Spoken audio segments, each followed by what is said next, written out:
Yeah, Steve, go for it. Okay, great. So welcome everybody to the Zoom call, everything about Israel. I just want to thank before we get started the Waze team for their hard work throughout the year. Joby Cavasso, Rini Sutton, and Joy Cohen for their hard work, and of course the SIMHA team led by Rabbi Sutton for all their hard work throughout the year, and especially in crisis situations, stepping up to the plate and really being there for our community. So, kol hakavod to everyone involved. Um, October 7th, 2023 is a date that we'll all remember for our entire lives. It was a date that the Jewish people once again were massacred because of our faith. Our country, our homeland was ravaged by savages, um, people breaking into innocent civilians' homes. And, everyone has seen all the clips, so I don't want to go, too detail into it. But on a personal level, I've been struggling the last couple weeks or the last 10 days. How did this happen? Um, how could there be people in this world that can do such a thing? All the questions that I'm sure everyone has been asking themselves of how is this fathomable? How are we just supposed to go about our daily life knowing what happened? And I think those are all normal questions. And fortunately enough, we have a stupendous panel with us that is experienced in a lot of different fields and will help navigate us, us as a community and us as a Jewish people through these tough times. So before I hand it off, I just want to say, on a personal level, I'm extremely, extremely impressed and extremely proud to be part of such an amazing Syrian community. I think the work that we've all done is truly exceptional. I walk out of my house with my head held up high, knowing that I'm a part of such a beautiful community. Whether it's all these different businesses mobilizing together and sending goods and shipments for the soldiers of Eretz Israel, or whether it's people donating money, or people flying to Israel and being on the front lines, or it's people giving their planes and giving their businesses to those that need it from Israel to bring them back to New York, or it's the schools mobilizing and creating all these drives, young kids, old kids, grandparents, parents, the whole community for the last 10 days has been all hands on deck.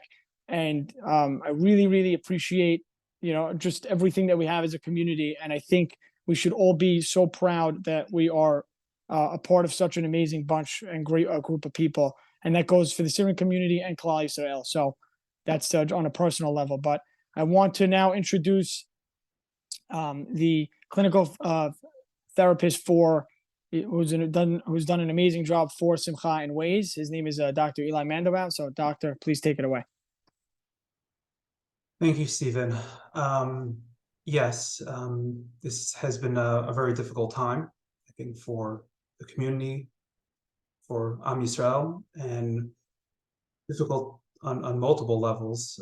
But of course, we're at Simha, we are really trying to work and tend to the mental health needs of the community. And we're so glad to partner with Waze, with a great new young organization to deliver those services.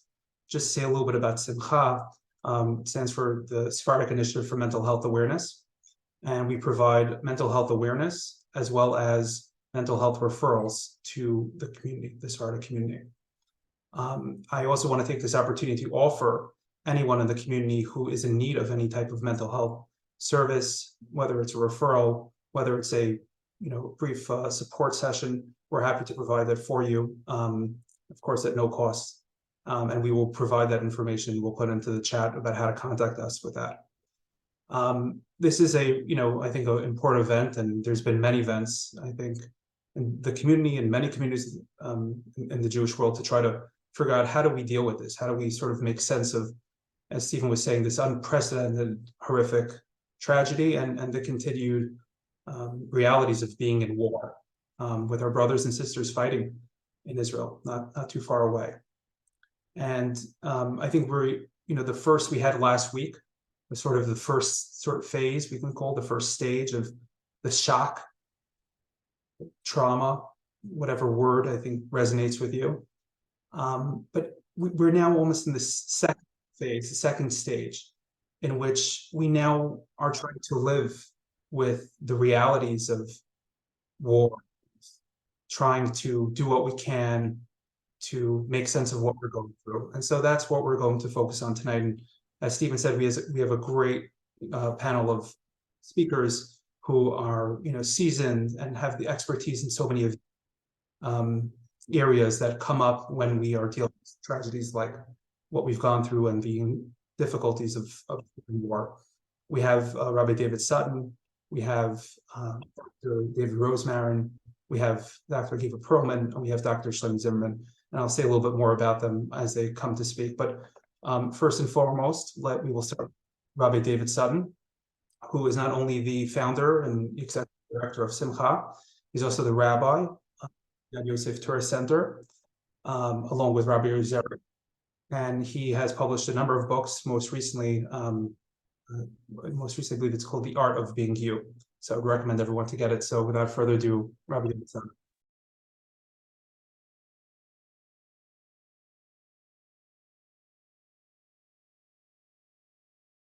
As we are going through this, I am not a mental health professional, obviously, and that's not my job here. But what I like to pride myself in is a concept called spirituality and mental health, which means that we can use religion to help us in our mental health struggles. And what are the struggles that are going on now? Again, these are things that I'm hearing in our office. It's feelings of helplessness, feelings of despair. And, there's a situation going on, and what are we doing exactly? And with time, I'm also seeing people's feelings of guilt and shame, like I'm not doing enough. How can I sleep at night when people are suffering like this? How can I go about my regular business when people are suffering like this? So how do we deal with this? How do we use our spiritual resources to deal with these challenges? And if I believe that my actions arouse God's mercy, that's a term the Chazon Ish uses. We have to believe that our actions arouse mercy. What does it mean, our actions arouse mercy? That means every time we pray, every time we give charity, every time we pack a package, every time we say Tehillim, anything that we're doing, we're arousing God's mercy. So we're not just sitting by and doing nothing. And there's a concept we say in our prayers, Tznu Oz Lelohim, we give strength to God. And to understand that all the acts that we do have an impact, we don't know, we can't see what we're doing. I just want to share with you one story that happened during one of the wars in Israel, where the Mir Yeshiva was in a bomb shelter, and a bomb had a direct hit, which would have blown up the entire building. And the bomb landed on the building and did not go off. And everyone was petrified when they heard the bomb land. And Reb Chaim Shmulevitz heard a lady whose husband had left her many years before. And she said right before the bomb hit, I forgive him. I forgive him. Reb Chaim Shmulevitz said, who knows if this lady's forgiving her husband for what he had done to her brought about the saving of the entire yeshiva. And I've heard currently that there are people that haven't spoken to each other for 10 years that made up with each other, because this is what we have to do during these times. And one last point, an important thing that we can do, when we feel, it causes God to feel. When we feel the pain of others, it causes God to feel. We see that by Moshe Rabbeinu. When Moshe Rabbeinu went out to his brothers, everyone else, and felt everyone else's pain, God felt the pain. And this is an important thing that we can do. It's called Noseh Ba'ol. We can carry the load with them. How do we carry the load with them? That, like I've said in other classes, Rebbetzin Cutler, during the Second World War, didn't put sugar in her tea. The Chafetz Chaim wouldn't sleep on a pillow. We're not going to shut down. We're not going to fast, but we can keep them in mind when we're doing things. And the little things that we do like that, that arouses God's mercy. That's why we shouldn't be feeling feelings of guilt and shame, because we're doing what we can do. And anything past that, those feelings of guilt and shame, that's the Yetzer Hara coming in, trying to beat us up and bring us down. We have to, like Stephen said, we have to go through this with our head high, in a positive note, and believe in what we're doing. And Bezrat Hashem, this will bring the end to this horrible situation. Dr. Mandel. for those words of inspiration. I also wanted to encourage people, if they have any questions, if they would like, they can put those questions in the chat, and if we have time at the end of the event, we will try to respond to them. Next, I want to introduce Dr. Rosmarin. He is the author of a new book called Thriving with Anxiety: 9 Tools to Make Your Anxiety Work for You. He is an associate professor at Harvard Medical School, program director at McLean Hospital, and founder of Center for Anxiety. He is an international expert on spirituality and mental health, whose work has been featured in Scientific American, the Boston Globe, the Wall Street Journal, and the New York Times. We will also put in his contact information in the chat as well. So without further ado, Dr. Rosmarin. Thank you very much. Can everyone hear me okay? Great. So small technical issue up front. Almost everyone has their screens off. We're all in this together. So if you're able to turn your screens on, even if you're driving, even if you're walking, wherever you are, I think it'd be great just to see a show of who is actually here. Otherwise, then I get all anxious, like maybe it's a bunch of bots, or people don't really exist. I'm kidding about that last piece. All right. I'm trying to turn on my video, and it says the host disabled it. Well, I can't help you there. What do you mean? So we can't I go. will enable it. I will enable it. Go ahead. The host will take care of that one. Disabled it. Yeah. Yeah. So hopefully video's on and audio off. All right. I am not going to say anything to make you less anxious.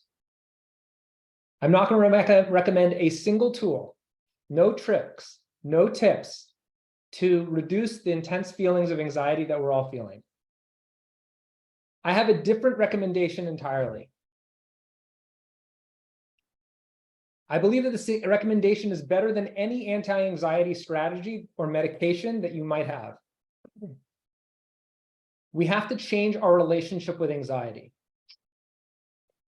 This crisis is only the latest message that we need to change our approach to dealing with anxiety entirely.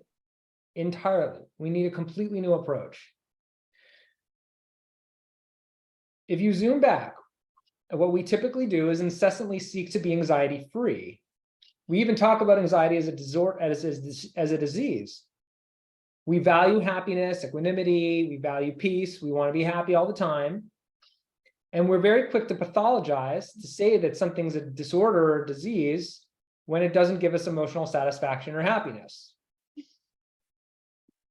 If you go to a doctor today, there were actually federal recommendations that came out over the summer that every PCP, every primary care physician should screen for anxiety. And if you report anything more than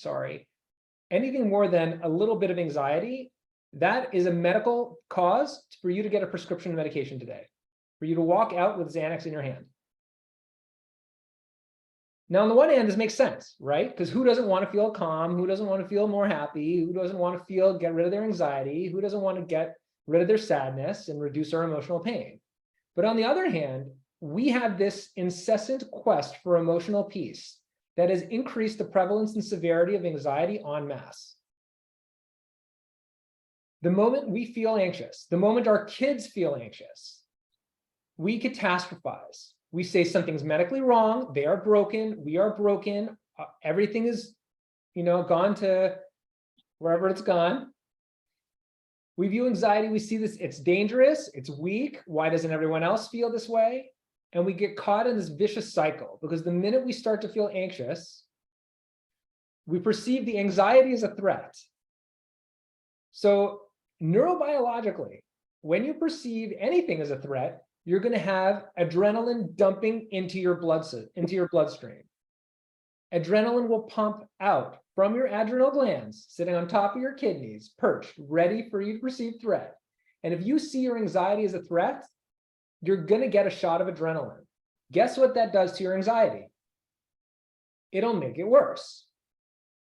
The physical sensations, the heart rate increasing, restricted breathing, muscle tension, stomach upset, tingling in your extremities.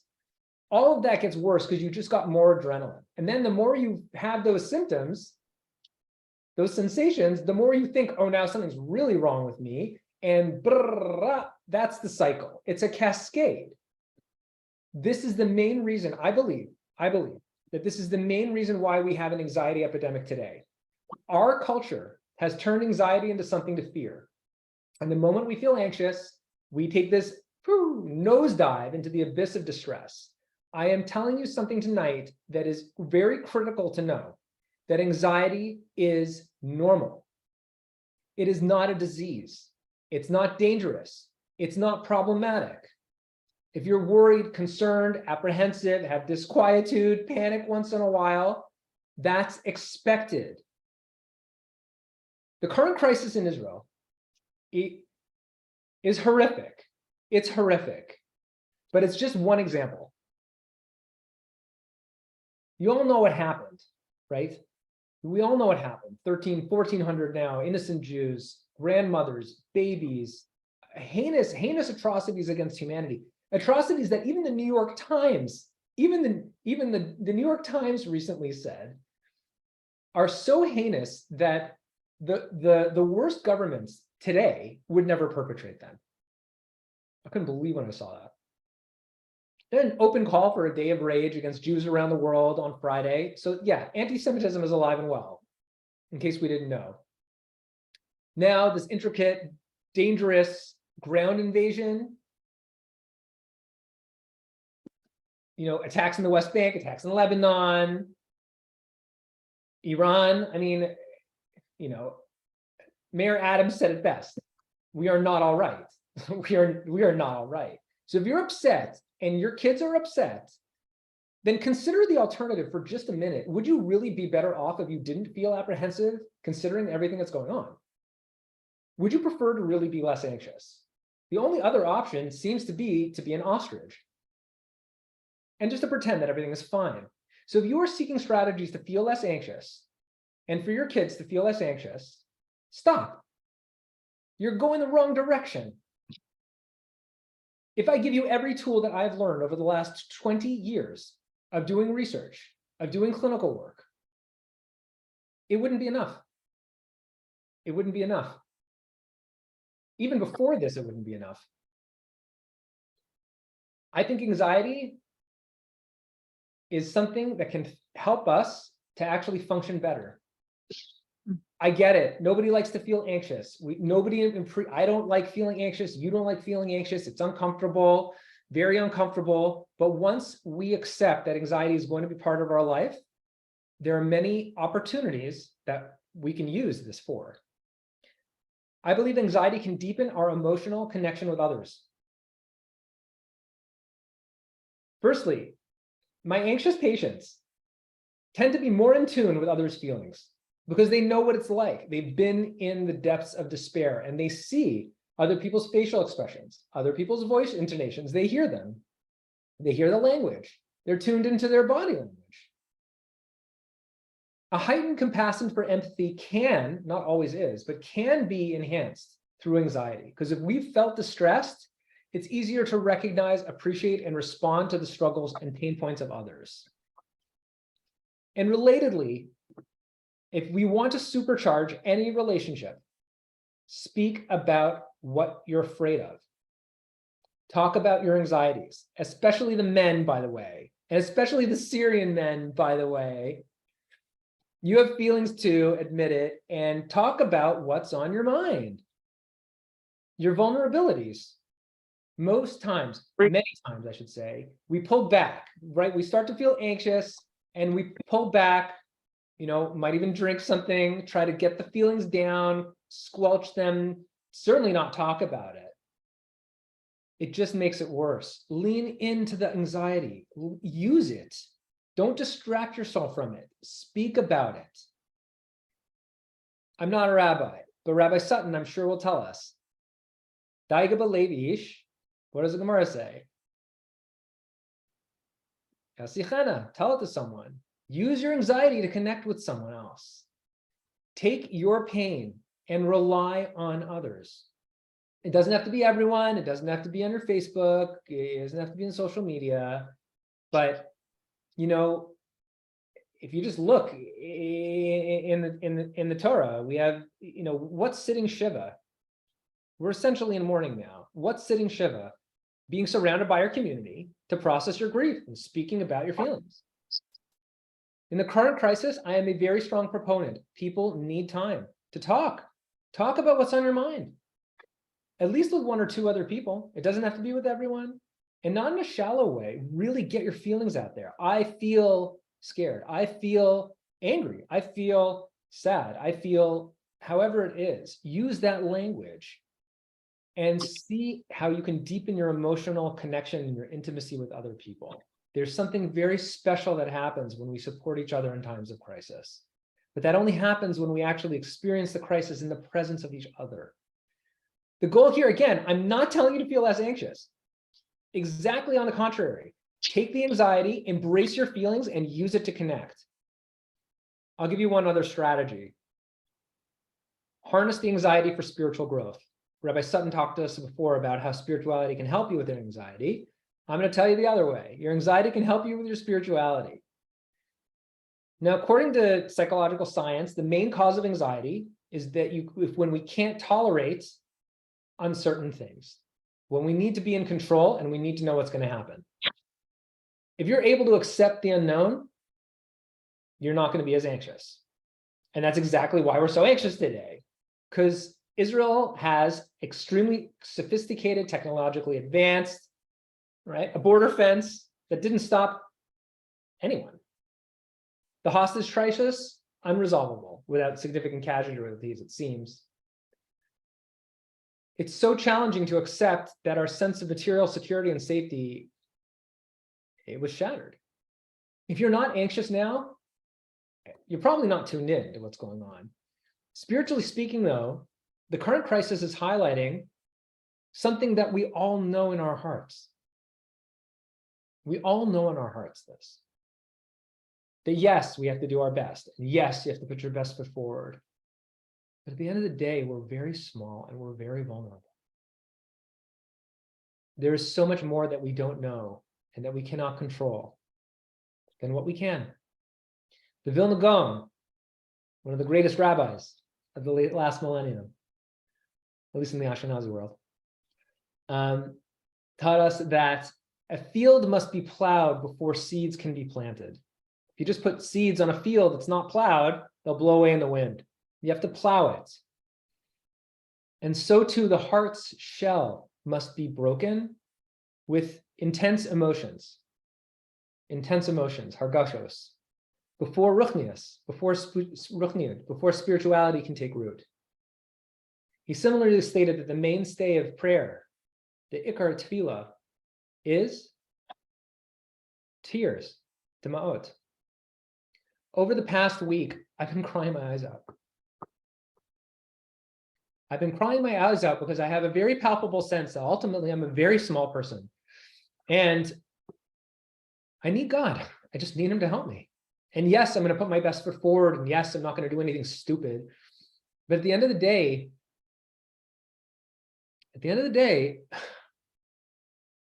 we all need him. If I shied away from the anxiety right now, I'd be missing out on the spiritual opportunity to embrace my small place in the universe and to recognize my limit as a human being and to make spiritual meaning out of this crisis. Now, that's the opportunity. And that's what I think we need to do. I think we need to lean into our anxiety. I think we need to use it. And when we do, we see that there's a power here. There's something amazing here to keep us connected to others and to keep us connected to Hashem. Let's take the opportunity. Thank you very much. Thank you very much, Dr. Rossman, good dear friend of mine. If anybody wants on the chat, he just put out a new book. The link is there. And I think everyone would gain from it, especially in these times that we're in. Dr. Ellie, you're on.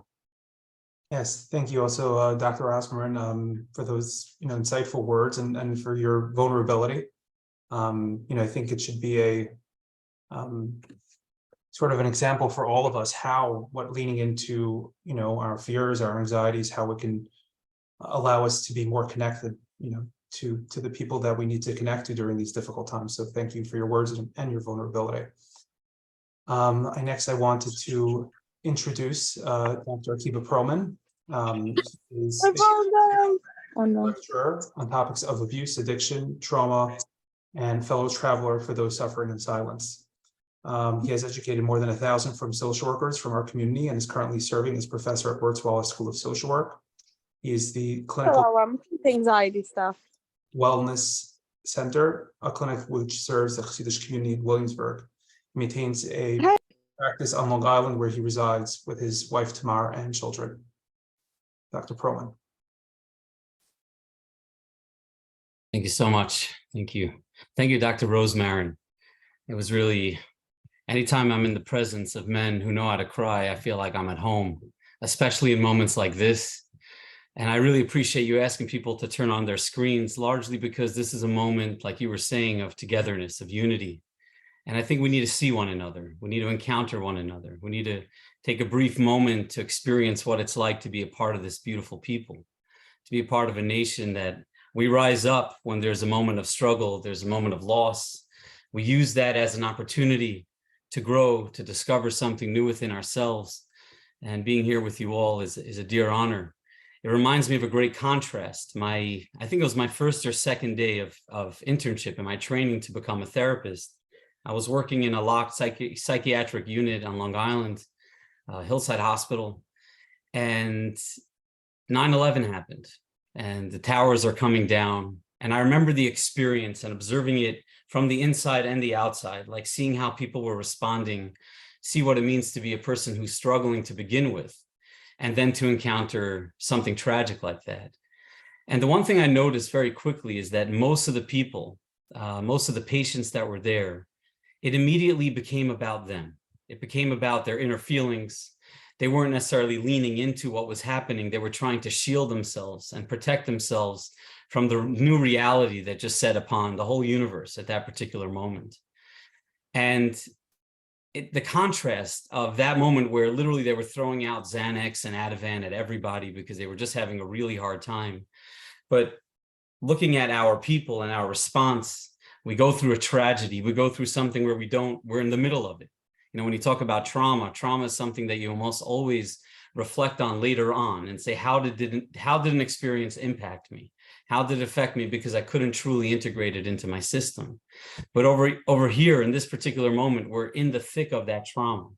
Yet to see our response, to see us as a nation come together, support one another, do everything we possibly can to provide a camaraderie, to provide a friendship, to provide vests. I even had a client the other day, literally, they're trying to ship tanks to Eretz Yisrael. They needed a particular type of vehicle. And he's working on it with some other friends. We're talking about millions of dollars, and they're literally working on it. They're trying to find a way to get a particular vehicle to the other side of the world, and they're this close to doing it. And I truly believe, as I sit here today, that they'll get it done. So it's just a moment to say that, yes, we're in the thick of something. We're in the midst and the grips of a struggle, but it's wonderful to be here with you because it represents what we are as a people. We come together when we're in a state of struggle, and we find a way to rally behind one another and give each other strength.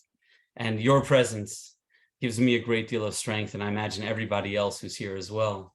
And something to know, I like that Dr. Roseman was saying, I think today for the first time I felt all cried out. I started virtually every appointment I had all week with, I apologize in advance. I'm here with you. My heart's open to you right now. But at the same time, I'm also with my people, and I'm also with my nephews that are on the front line, about to make their way into who knows what they're going to have to encounter in that experience. May God watch over them. And my children, my boys who are learning in Eretz Yisrael, and they're there and they want to be there and they want to fight. Their way of fighting is saying, I'm in this land and I'm learning with my people, and it's my way of giving back. And that's our people. But the one thing we need to know that there's a range of emotions and that they're all okay. Let's just start with that. We go through experiences of fear. We go through anxiety. We go through the unknown. And just to allow ourselves to know that it's okay to be in such a space. And we know Chazal says, like Lakol Zman Ve'es is a time for everything. There's even a time for rage. There's a time for anger. There's a time for fighting. There's a time for love and peace as well. And this is a time for all of the above. And we need to join our people in that experience by being right there. And it's a frightening moment for all of us. But we know in general, when life gets really frightening and scary, we tend to have two distinct reactions. One is what we call anxiety. Dr. Rosemarin was talking about it, where we're primarily facing the unknown. It's a fear of what might happen next, the possibility of additional suffering and loss of life. And anxiety is to a great deal an experience of uncertainty. It's unknown and our desire to shield ourselves from the unknown. Another reaction that we have to adversity in moments like this, we speak about trauma, where we're needing to integrate a new reality. Up until this moment, right before this happened, we lived, obviously we know that certain realities exist in the world, but we live with some degree of safety and security. We try to create that for ourselves. And it's important that we create that for ourselves. We need that, not only for us, but also for our families and our children. But when you have a moment like this, where there's a new experience that we can't thoroughly or fully integrate into our system, it sort of goes into overload. And trauma is loosely defined as an experience that you can't fully integrate into your system. One way or another, it's beyond you. And then you have that lingering impact of that. And when you think about most of us, what we've all seen things in the past week or so that we can't unsee. And it's something to really consider, that you have experiences that it's so far beyond us. It's so profound. It's so distant from anything that we know, anything we'd want to know, that when the dust settles and we have to think about how are we going to integrate those memories or what we saw into our lives, it might be really hard for a lot of us. We're going to talk about a little bit of the research shortly on that. And I know, but not only the videos that we see, but the experiences that we're having. I happen to be a big fan of a therapist. He's actually not a therapist, he's a doctor, Dr. Gabor Mate from Canada. And he's someone who's informed so much of the way I see the world. He's had a profound impact on me as a person. I've reached out to him a few times seeking guidance and perspective. And a good friend of mine sent me a video of Gabor speaking about this particular interaction. And obviously, unfortunately, he was a survivor of the Holocaust himself, but his feelings towards the state of Israel and their reaction and towards our people are largely negative. Beliefs that I have a very hard time joining and seeing. And here I am trying to integrate, even that on a basic level. How do you make sense of the world that you wanted to see, and all of a sudden you're encountering it in a very different way, and trying to make sense of that reality? So what do we do with this trauma that we're experiencing? How do we ultimately shield ourselves from it? I wanted to speak about two particular studies. Maybe we'll throw in a third if we have point. It's ironic that this study really comes out of Israel. A lot of the PTSD studies come out of Israel, primarily because it's an entire nation living in trauma. So anyone over a certain age could generally speaking qualify for some of the symptoms of PTSD when you're dealing with things like, bombers, and certainly an experience like this. But they had a study, which I think that the points that we could extrapolate from the study are things that we could take a moment to think about, where they had soldiers in the army, after they experienced some type of crisis, they experienced their own danger, their own harm, physical harm, or the harm of someone that's a part of their battalion. So they have an opportunity that the army gives them two different options. They say, you could either stay close to your group. You don't have to serve, you don't have to fight at this moment, but you're going to stay on the base. You're going to stay with your unit, whatever we want to call it. Or you have the opportunity to go to a hotel, go to a spa, take a moment, collect yourself, gather yourself, and be in the experience of what we would consider some degree of healing. And I think for most of us, after we go through a hard time, we experience something rough, we think about that idea of, I want to disappear from life a little, I want to go away, pamper myself, rejuvenate, discover myself. But they followed these people for an extended period of time, and they wanted to see which group of people did better. And overwhelmingly, the group that did better were the group that chose to stay with their unit. They chose to stay with their team. The primary reason why they did better is because they stayed and they engaged and they connected and they did what we're doing right now. We're in a state of struggle. yet we're choosing to say, I'm not going to isolate. I'm not going to be alone. I'm going to lean in and connect to the people around me. They got to process it. They had a chance to mourn with their brothers. And primarily, they remained in the fight. They remained a part of the experience of giving and doing and being a part of something that was beyond them. I know this past Friday night, we have all these conflicting emotions that we're battling, what we hear and what we experience, and what the world that I have neighbors that I'm not sure if I could trust. And that's a terrible experience to have. And I remember I was going to Friday night to process a little bit. I walked over to my sister and my brother-in-law, and we laughed and we cried and we disagreed. But at the end, it was just a deep embrace, and we both acknowledged to one another, like, we just needed this. We needed this experience to be here together, because it's us engaging in the moment. There's a story. I have a sister out in the Gush. It's her son. It's her son that is serving on the front lines. It's her son-in-law as well. One son is just so brave. These are just kids. They're little kids. And they're so brave, saying, I need to do what I could do for my people. And they don't hesitate and they don't pause. And that too is something for us to learn from. But my sister is one of the tougher people in the world that I know. What she could handle, what she could internalize is just beyond me. And she's been a part of the Chevra Kadisha in Eretz Yisrael for many years, her and her husband. And she was called upon to do Tahara with many of the Mason, many of our sisters. She's primarily working with women. And at some point she was describing to me what she was seeing, what she was experiencing. And I, at some point, said, please, I'm not going to be able to unhear this at some point. So I'll be with you in the experience, but I can't continue to hear the gory details of what it is that you're experiencing on a daily basis. But what she turned to me afterwards and she said, I want you to know, Kivi, I could handle this. For whatever reason, Hashem gave me the strength, the ability. And by doing this, I actually feel like I'm contributing, I'm giving back, I'm doing something. So I think the lesson we take away from this research, from the lived experience of this moment, is do, connect, raise money, do whatever you can to give to others. Use this as a moment to expand your heart, expand your ability to engage in this moment and not run from it. There was another piece of research. It's slightly not fully contradictory, but a little bit different from this idea. But it's research that emerged after 9/11, where they looked at who were the people that really ended up having the PTSD symptoms later, really struggling with what it is that they saw and they experienced.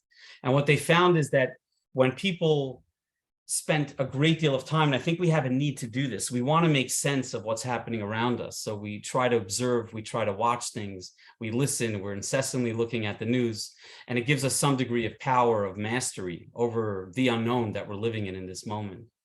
And what they found is that people who spent a great deal of time looking at graphic imagery and saturating themselves in that experience, they were more likely than another group that didn't do that to experience symptoms of PTSD afterwards. And I think it's, again, there's overload. When you saturate yourself in an experience, it sort of leads to some form of overdose where your body can't internalize it. Like we said before, trauma is loosely defined as an inability to internalize what's happening to us, and we can't process it. And when you take all this information and you overload your system with all of it, then ultimately it's just we overload our whole system, and it becomes a really hard time. We struggle with integrating that. And we need to be slow. We need to take it slow with what we see, with what we interact with, and not overload our system, because those extra images, the extra information could be really hard to integrate, even in the moment, but certainly in the future as well. I just want to share, I think it's important, and there's a lot of guilt with this. Here, being in America, there are many books written on what it was like to be an American during the time of the Holocaust, where they experienced, when they found out what was happening, they largely didn't know. At least the Germans, they were secretive a little bit. They had some degree of shame with what it is that they were doing, as opposed to the enemy today, that they have no shame. They want to send it out all over the world and let everybody know what it is that they're doing. But we need to find a way to be okay with our humanity in this moment, to say, yes, I still need to have dinner at home. I still need to be in a relationship with my loved ones, with my family and my children. And we have to fight off some of those feelings of guilt that we might have, that we're not in that fight, we're not in that same place. But at the very same time, we need to live, and we need to create an environment that is comfortable for our kids so they feel like they could ultimately communicate with us. I just want to end with one story about my sister again. She was doing a tahara the other day. And they have a room. I guess it's prepared for people. They know the emotional overload that they go through. And she's doing this tahara, and at some point she had to take a little bit of a break. Every once in a while, she was just breaking down emotionally. So they have a room where you could go and recollect yourself again. And she walks into that room, and there's another woman who's sitting there, and she sees a stack of pizza boxes. And her immediate reaction is pizza, like what we're thinking about food and we're eating. And then she looks to the other side of the room and she sees there's a woman who's also doing tahara, eating a slice of pizza. And the woman, I guess, saw in her face, she saw in her reaction, in her eyes, her discontent or her distaste for what she was observing in that moment. And the woman turned to her and she said, I feel your judgment and I get where it's coming from. I too am struggling in this way. But at the same time, they took away so much from us. They hurt us so deeply. We still need to eat. And if we are eating, we still need to find a way to enjoy what we're eating. That's our job. We need to live, but we connect and we give and we contribute and we continue to give back in the best way possible. And before I just turn it over, I think it's really important. We need to always remember that our kids are always observing us. Whether or not we're communicating with them directly, they're always observing our reactions, and we need to find a way to give them a platform where they could begin to express their inner world, a safe place for them to let us know what they're experiencing, what they're going through. And aside from that, if you're having a really hard time, it's important to show them mourning, what it means to be in a state of struggle. But if you're having a really challenging moment where you're not connected to yourself and we're overwhelmed, take a moment. They don't necessarily need to see every experience that we have, because it certainly will overwhelm them. Give them an opportunity to express themselves in a safe, compassionate environment that truly understands them. And so give them an opportunity to be. But I can't tell you what it is for me to look at everyone's face here and to feel connected to my people, to our people, and to know that we're not alone in this moment. We're together and we're strong and we're contributing and we're giving back, and our faith is deepening. And that's our role in this particular moment. And it's an honor, a dear, dear honor to do it beside all of you. Thank you very much for having me. Thank you. Thank you very much, Thank you. Doctor. Thank you, Dr. Probin. If anybody wants to chat questions to myself, or I think Dr. Mandelbaum, you can, and we will forward them to at the end to the final speaker. Yes, so it's the final speaker is Dr. Shlomi Zimmerman. He will be responding to, I believe, some questions that already have been posed to Waze, and so we've gotten these questions through Waze and Steve Nazarek, so he will be responding to those. But just to introduce Dr. Zimmerman, he is a licensed psychologist who founded and directs Child and Adult Psychological Services, which is a multidisciplinary group of mental health practice. He's also the director of the Rabbinical Clinical Training Program at SIMHA. He's the author of the book From Boys to Men, Guiding Our Sons and Students in the Ways of Kedusha. He's a renowned speaker, consultant for many nonprofits, child development, education, abuse prevention, and trauma. He's also the chair of Amudim's advisory board and chair of Magen New York's clinical advisory board. And he's also, a little bit about Dr. Zimmerman, he also co-founded Congregation Sons of Israel, where he served as president of Gabe for 12 years. His hobbies include reading, falling asleep while watching documentaries. He and his wife live in Queens and are the parents of 5 unique and precocious children. Dr. Zimmerman. Unmute. Thank you so much, Dr. Mandelbaum. Is the format, are you sending me in questions? Am I going with the previous one sent? How would you like me Right to? now, I think go with the previous one sent, and if as anyone sends me some, I'll send them to you. Okay. So one of the first questions that came in was, how can I stay aware of what's going on while also taking care of my own well-being? And I think it's something that we're all grappling with. And I think the second half of the question is really the compass. First, start with your own well-being. You know, how do you do? Are you what we call an attender who needs a lot of information? Are you a distractor? You do better when you don't see so much.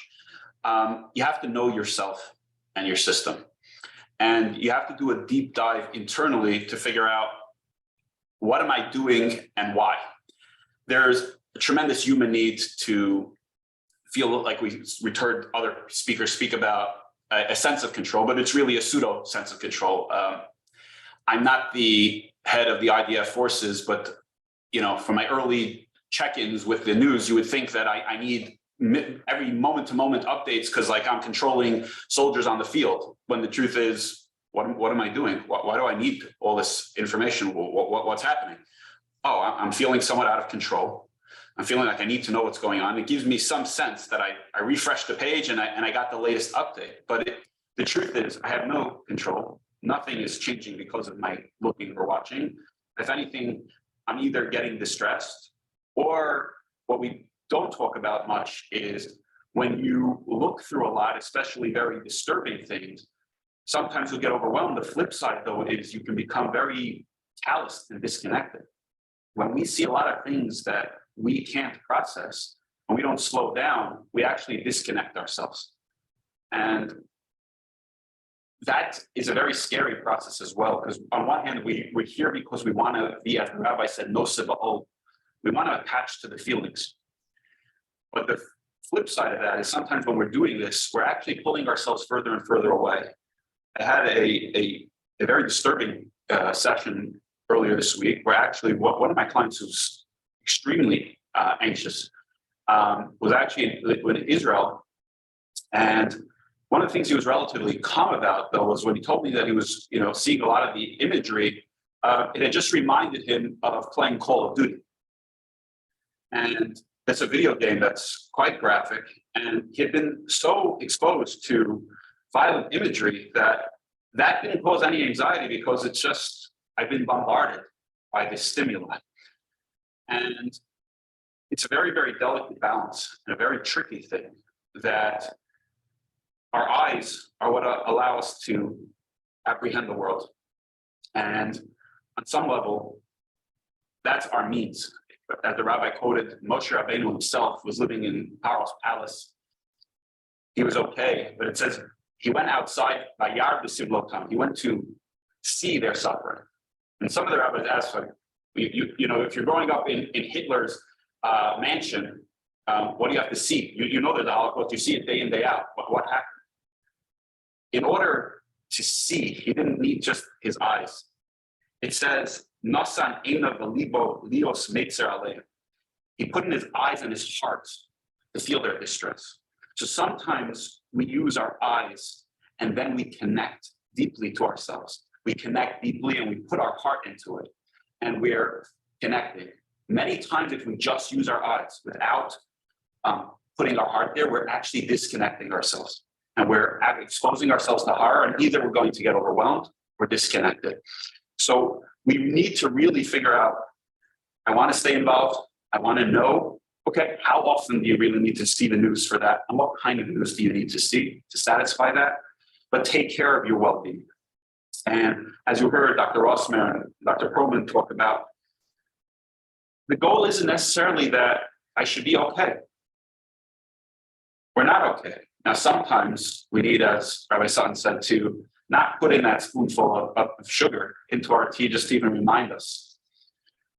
And sometimes we need to connect and we need to feel with, but in a healthy way, where we're bonding and we sense the pain, but not to try to feel the pain. Sometimes we seek out this horror as if, oh, they're feeling overwhelmed in catastrophe, I want to feel that. That's not what a healthy empathy and support is, right? The story, as Rabbi Sutton said, is putting the tea is to help you see it's not all the same. But my goal isn't to feel overwhelmed. Our brothers and sisters in Israel don't gain anything by us feeling overwhelmed, PTSD, or stressed out. They gain tremendously when we have some connection and compassion and we're a unit. And we're doing something to demonstrate that on an emotional level. And then obviously when we're turning it, like we heard, practically into something where we're helping, whether that is spiritually. My audio is choppy. Not much I can do about that. If is my audio still lousy? Yeah, We hear you. it's a little choppy, but it's okay. We hear you. We hear you. Okay. If it goes bad, I'll use a different device. You'll let me know. So the crucial piece there is, I want to feel it and do something constructive. And I think one of the incredible things that we're seeing is people channeling, instead of being defeated, knocked down, depressed, we're all getting up in our own way and part of the battle, whether that's saying something in Tehillim, whether that's sending a donation. And for many people, we have to remember this, that part of the battle is they're trying to terrorize us and disrupt our lives. And so a lot of times we want to do something for Israel, but we have to remember we all have our responsibilities, and they come first and foremost to our immediate family. And sometimes you putting away your phone and sitting down and playing Lego with your kid is the best thing you can do for the war. Why? Because it's exactly what HaKadosh Baruch Hu wants us to do. This little child who's home, who hasn't had somebody to play with, who senses that all the adults are tense and frustrated, needs somebody to sit down and play Lego. And when you do that, as Rabbi Sutton said, that causes compassion on high. And there are so many videos and other things going around. And that's what so many of the soldiers want us. They want the chizuk. They want us to live our lives. They want us to go forward.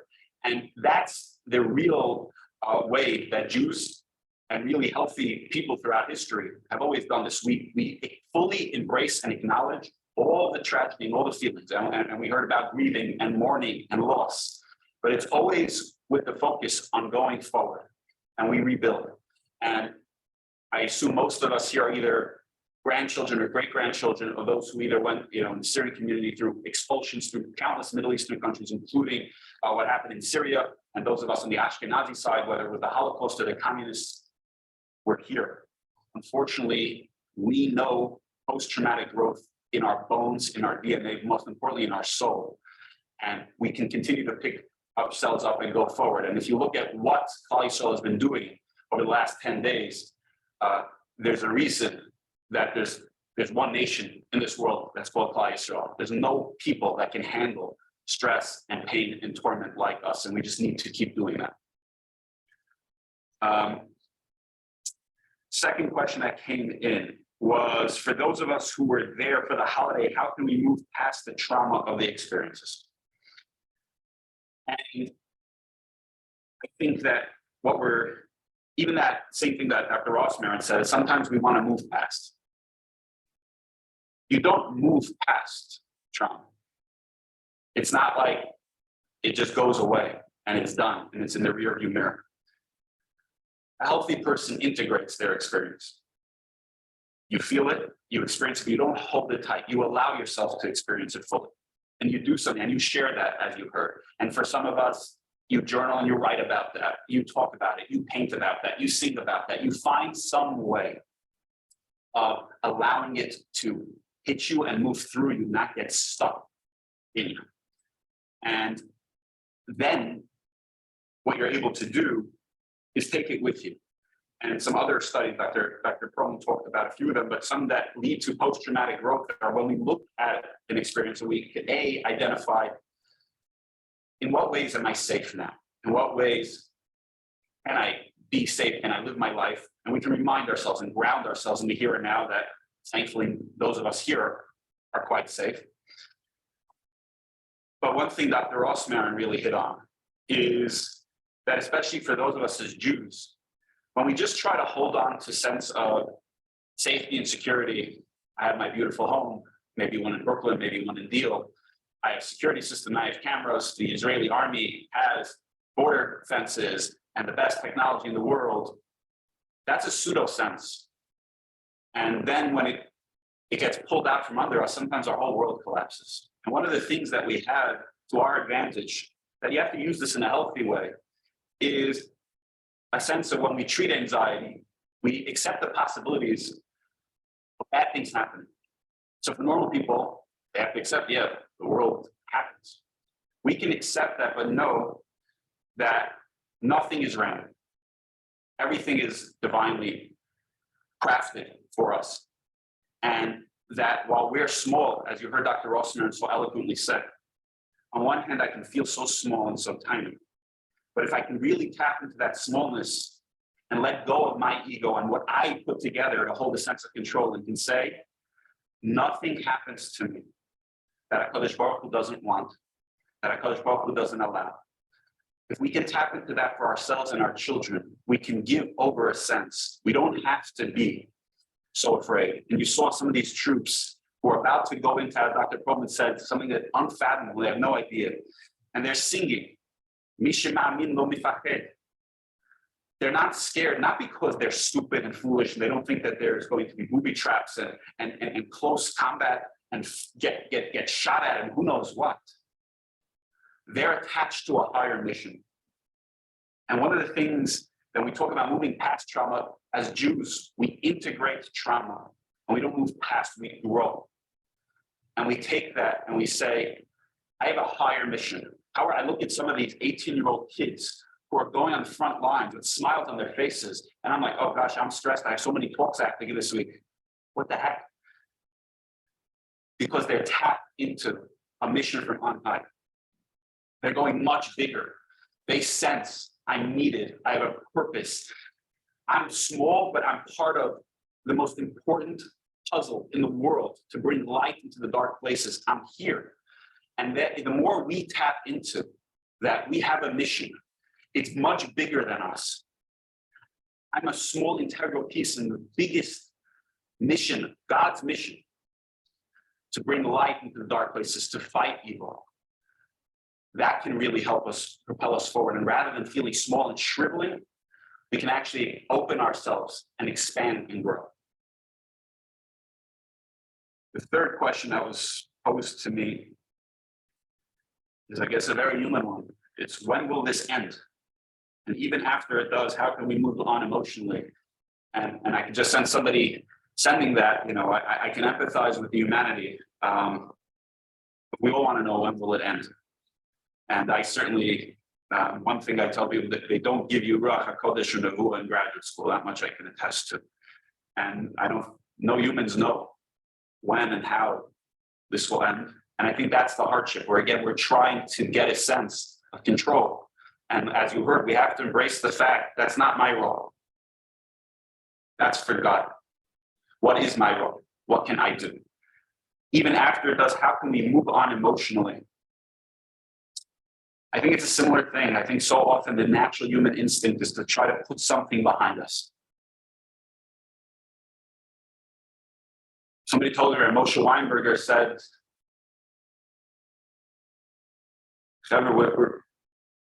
you see the unity, you see the camaraderie, you see the love, you see the connection, you see the davening, the learning. Don't let Mashiach slip away. I don't think it's about moving past. I think that would be an epic tragedy for the Jewish people if we just moved past this. We've had too many times in our history where we moved past, and maybe we didn't take those lessons. And I think it's crucial that we make a pivot here. Rabbi Yisrael Meir Lau, who was the chief Ashkenazi rabbi in Israel, former chief rabbi, himself a Holocaust survivor, said many years ago, tragically, as Jews, we know very well how to die together. It's about time we learn how to live together. I think what we're seeing this week is the beginnings of that. And eerily similarly, the Kloisenberger Rebbe, who lost his wife and 11 children in the Holocaust, he said something incredible. He said there's one thing he misses about the Holocaust. He says that when they were on the death marches, everybody's head was shaved. There was no hair. You had no idea if somebody they were kippah wearing, they weren't kippah wearing, they had payas, no payas, Litvish payas, Hasidish payas. They were all there in unity. And he says on those marches, the only thing Wasn't matter what kind of Jew. You're Syrian, you're Ashkenaz, you're Sfarad, you're from here, from there. Every single Jew huddled close to another one, held them tight, tried to share their warmth so that together they can get through that march. And even after the war, and even after rebuilding this community and setting up San Vaniero Hospital and everything he did, he missed that. This is an opportunity for us not to move past. We always want to move upwards. You heard it from Dr. Perlman, you heard it from Dr. Rossman, you heard it from Rabbi Sutton. We're seeing our truth. We're compared to an olive. Unfortunately, when you squeeze us is when you get the best out of us. We don't do so great sometimes when we live in the lap of luxury and comfort and we're flying our private jets to our vacations. But it's not, we don't always see the best of us. We have to take from these experiences, this is the best of us. Look around what you saw this week. In response to tragedy and horror, where they're parading the pictures to the media, where people are supporting absolute terrorism, barbarism that is unfathomable. What are we doing? We're lighting up the world in every way, shape, or form, with beauty, with light, with empathy, with compassion, with spirituality, with connection to ourselves, connection to others, connection to God. Now is our time to be the light unto the nations. We can't put our heads in the sand and pretend there isn't darkness that is unfathomable. A lot of times we try to be secure. We say, no, it's all good. And we get into, they're misunderstood. No, no, no. God created evil, darkness. And he put us into evil and darkness, which is brutally hard. To shine light, to be a light. And when we do that in the darkness, then Hashem acts as our shadow, and he will do that to us and hopefully to the world. And we'll experience the ultimate light. Dr. Mandelman, you're sending in a question. Yeah, I think thank you. We've got a number of questions. Unfortunately, we don't have the time to answer all of them. So I guess we'll end with one final question. One that I can say that I've gotten a lot from my own clients, my own practice. I've gotten for clients at SIMHA. That people, I'll read the question verbatim. I feel ashamed for struggling with my regular stuff, while there are those people in Israel who are dealing with so much bigger things. And, I know something that we are all aware of in the field is how during times of crisis, often the things that we're already struggling with are becoming exacerbated. And so how, to sort of speak to maybe those thoughts and feelings of shame. I think it dovetails with exactly what I was just saying. God doesn't need angels. He has plenty of them on high. He created us not just with darkness in the world, not just Hamas darkness. He created us with this Yetzer Hara, darkness, evil. There's blackness inside. I don't have to shy away from it. I don't have to run. I can know that that's exactly why I'm here. I'm here to have smallness. I'm here to have hatred. I'm here to have jealousy. I'm here to have anger and frustration. And then the same way we're talking about a little tehillim, a little donation, a little love. Right? I'm supposed to do the same thing in turn. Embrace the darkness. Don't run from your darkness. Know who created your darkness. We just read in Bereshit. Hashem said, keep hope when he created the Yetzer Hara. Why? Because it's the way we become godlike. If we were just good, there's no morality in that. There's no courage in that. There's no growth. You're stagnant. You're an angel, but angels don't grow. And they are further from God than we are. What makes us godly, what makes us the light of the nations, is because in me, I have absolute darkness. The goal of the Yetzer Hara is making me feel guilty and ashamed of that. The real goal is to integrate that fully, embrace it, say, but I'm not going to fall prey. And even if I fell prey 5 minutes ago, now I have a chance. I always take one tiny step towards the light, towards the path. Embrace all of your humanness. Embrace every aspect of it. When you're feeling like you're doing something small, when you're feeling you're involved in something petty, accept it, don't fight it, and turn towards where can I grow? Where can I be a little bit bigger, a little bit more filled with light, a little bit more connected, a little bit more honest, a little bit more kind, a little bit more compassionate? A lot of times, guess what? That's got to start internally. Because a lot of it is beat yourself up. Okay, look what kind of Jew you are. You're so disconnected. You don't have enough compassion, enough feeling. There are people dropping dead, babies, this, that, and the other thing. And look at you. You're busy with whether your coffee was hot enough from Crawford's or not. I'm a human. I have that. And I also simultaneously have this love and connection in my heart. And this again showed us the depths of that. Why do I care? Why do I want to feel attached to people 6,000 miles away who I have no connection to? No, because I feel it in my essence. They're my brothers, they're my sisters. We're one people with one mission.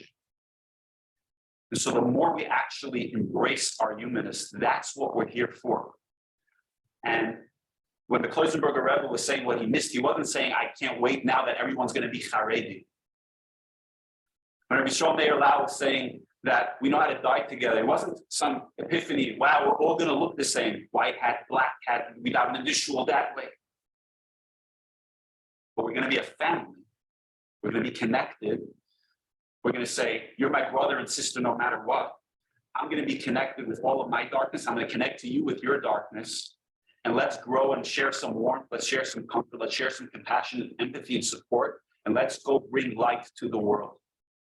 Let's go show the world. What does it mean to be God's chosen people? Yet we're chosen for a brutally difficult mission, harder than the Gaza mission. We are chosen to bring light into the darkest places, to be filled with darkness and light, and to integrate that fully. If we do our little steps, which again is only the way it looks down here. You say, oh, so I didn't put sugar in my coffee, or I didn't do that extra thing, or I said a little tehillim for Chayal. It's small. You don't realize precisely because of all the darkness internally, when you do that, you have no idea what light it creates on high. You have no idea what light it spreads through the world. You have no idea what it means for the world to see that in response to barbarism. What are the Jews doing? Look, there isn't a place that will accept anybody from Gaza. Where 2 million refugees, who's taking them? Nobody. We have Jews trying to figure out how to get a tank to Israel, you heard Dr. Perlman say. Right? We're sending supplies, we're sending everything. We would embrace, the Plaza Hotel was rented out so that Jews from the South could fill, right? We're doing everything in our power. Nobody will take a Gazan in. Look at the contrast. You're not small, you're not insignificant. You're a small piece of a puzzle. But this, as Ray Weinberger said, Deborah, we're tasting Mashiach. Don't let him slip away. Don't feel insignificant. Don't let it slip away. Your davening, your learning, your tzedakah, your chesed, your mothering, your nurturing, your connection, your optimism, your hope, your absolute conviction not to fall prey to terror, to smallness, but to be big, to tap into on high. I am a soldier. I'm a soldier in the most important army in the world. And my general is God. And he created me and knows every aspect of my humanness. He loves my humanness. He embraces my humanness. He wants me to love and embrace my humanness and the humanness of all those around us. And in Yetz Hashem, when we do that and we continue to spread that light, we're going to experience the ultimate light with the coming of Mashiach Tzidkenu B'Mehera Yameinu. Amen.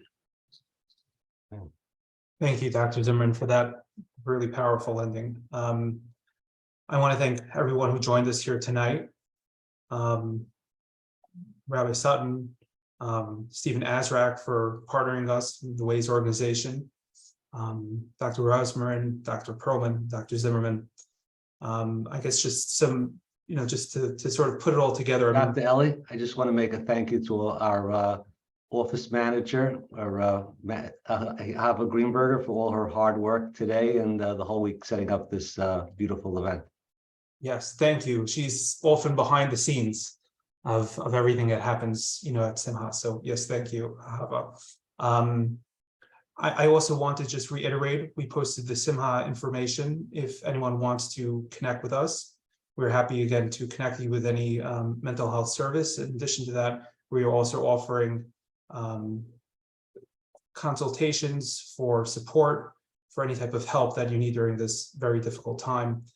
I think something that was touched on a number of times is, two mistakes, I'll call it two normal mistakes that people often make during difficult times. One is they judge themselves, they attack themselves. They think that they're doing something wrong, that they shouldn't be feeling the way that they're feeling. One beautiful line that I've heard from a number of people is that there's no abnormal reaction to an abnormal situation. This is not a normal situation. Any response you have is okay. Don't judge yourself. Be kind to yourself. The other mistake that people make is in times of difficulty, we turn away. We turn within. We may isolate. We might withdraw. Again, it's a normal reaction. And what many of the speakers have shared tonight is to do the other thing, to lean into it, to connect, to use what you've experienced as a way to feel more together and to share the burden, to share the pain, and that ultimately will lead to not just the processing of the event, but also to greater connection and hopefully to the coming of Mashiach. With that, I want to end and thank you again. And this recording will be available on our website, which again is I posted the information simhahealth.org. Thank you again, everyone, and have a good night. Be safe. Thank you. Thank you, everybody. Thank you. Thank you. Very interesting. Thank you. Thanks.